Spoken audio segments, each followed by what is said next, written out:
பாத் பார்த்தீங்கன்னா இன்றைக்கி சுத்தம் பண்ணியிருக்கோம். இன்றைக்கி இல்லை, நேற்று சுத்தம் பண்ண இடம் தான் இது.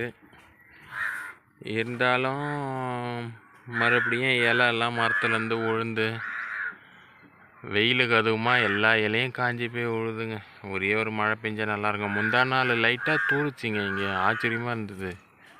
என்னன்னே தெரில, மழை எப்படி வந்ததுன்னே தெரில. நம்ம இருக்கிற இடத்துல மட்டும் பேஞ்சுதா இல்லை எல்லா இடத்துலையும் பேஞ்சுதானே தெரில.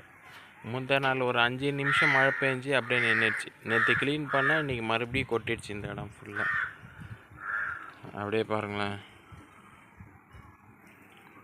ஃபுல்லாக இலைங்க தான். நேற்று தான் இங்கே எல்லாத்தையும் எரித்து ஒரே ஃபாகு. ஆனால் கொசு தொல்லை இல்லைங்க, அது ஒன்று தான். இன்றைக்கி ஒரு நாள் பாபு இங்கே வந்து படுத்துருந்தது, வெயில் தாங்க முடியாமல் என் கால்கிட்டே படுத்துருந்தது. ஆச்சரியமாக இருந்தது. என்னடா இது, தண்ணி ஊற்றுனா கூட போக மாட்டேன். தண்ணி கையில் வச்சுருந்து தண்ணி எடுத்து ஊற்றினேன் பாபு மேலே. கடைசியில் ஓடவும் இல்லை, ஒளியும் இல்லை, அதே இடத்துல படுத்துட்டார் ஐயான்ற மாதிரி படுத்துடுச்சு.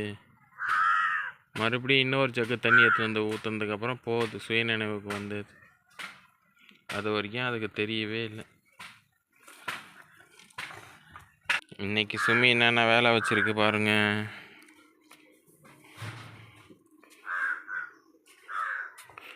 சாமான் தேய்க்கணும். இந்த மண்ணெல்லாம் எடுத்து கொஞ்சம் உள்ளே போடணுங்க.